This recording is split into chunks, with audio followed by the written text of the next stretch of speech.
Friends, I am Ritu. आज हम class 6 geography का सेकंड चैप्टर ग्लोब में लैटिट्यूड्स एंड लॉन्गिट्यूड्स के बारे में जानेंगे। तो चलिए स्टार्ट करते हैं। पहला टॉपिक है ग्लोब। ग्लोब क्या है? यह अर्थ का एक मॉडल होता है जो कि दिखने में कुछ इस तरह का होता है। ये कुछ छोटे भी होते हैं और बड़े भी होते हैं और बलून्स लाइक भी होते हैं।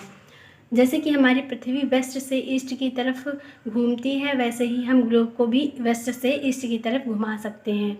जैसे कि हमारी पृथ्वी बीच में बल्ज यानी कि मोटी और पोल्स पर पतली यानी कि फ्लैट होती है, वैसे ही ग्लोब भी पोल्स पर फ्लैट होता है। यह नीडल इसमें एक लगी होती है जिसका निचली हिस्सा साउथ पोल और ऊपरी हिस्सा नॉर्थ पोल कहलाता है। यहाँ पर जहाँ से नीडल ये लगी होती है वहाँ पर एक्सिस होता है जिसके अराउंड ये ग्लोब घूमता है। ग्लोब में कंट्रीज़, कंटिनेंट्स यानी कि महाद्वीप और ओशियंस यानी कि महासागर, इन तीनों के चित्र ग्लोब पर दर्शाए जाते हैं, वो भी इनके करेक्ट साइज़ में। तो चलिए जानते हैं डिफरेंस अर्थ एंड ग्लोब में। अर्थ में ऐसी कोई निडल नहीं होती है लेकिन ग्लोब में निडल होती है। नो लाइंस यानी कि इस पर अर्थ पे हमारी ऐसी कोई लाइंस नहीं होती हैं, पर ग्लोब पर हॉरिजेंटल और वर्टिकल लाइंस होती हैं। चलिए कुछ और भी जानते हैं अपने ग्लोब के बारे में। ग्लोब पर ये जो सारी लाइंस होती हैं वह इमेजिनरी होती हैं। कुछ हॉरिजेंटल लाइंस होती हैं जिन्हें लैटिट्यूड्स कहते हैं और कुछ वर्टिकल लाइंस होती हैं जिन्हें लॉन्गिट्यूड्स कहते हैं। और ग्लोब को जो लाइन दो बराबर हिस्सों में डिवाइड करती है उसे इक्वेटर कहते हैं,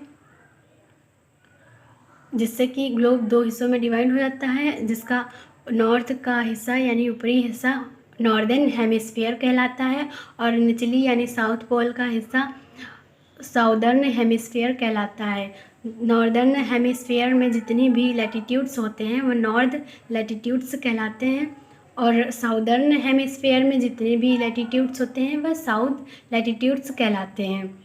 ये सारी लाइंस एक दूसरे के पैरेलल्स होती हैं, इसीलिए इन्हें पैरेलल्स ऑफ लैटिट्यूड्स कहा जाता है और इन्हें डिग्री में मेज़र किया जाता है। क्या आप जानते हैं कि ये लाइंस इस पर क्यों होती हैं?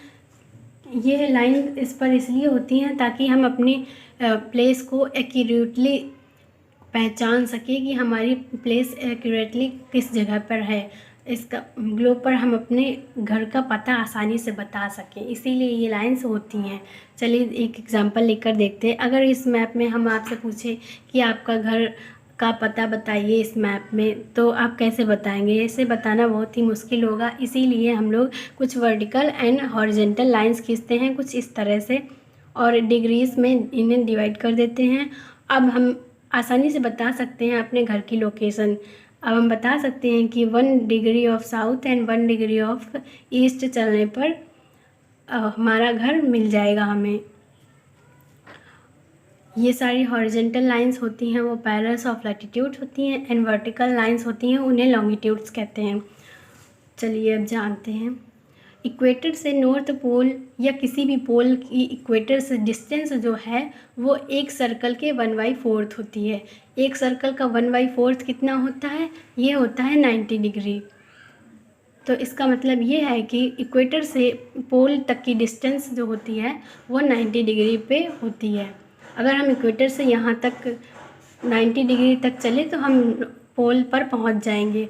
अब वैसे ही हम इधर साउथ की तरफ 90 डिग्री पर चलेंगे इक्वेटर से तो साउथ पोल पर पहुँच जाएंगे।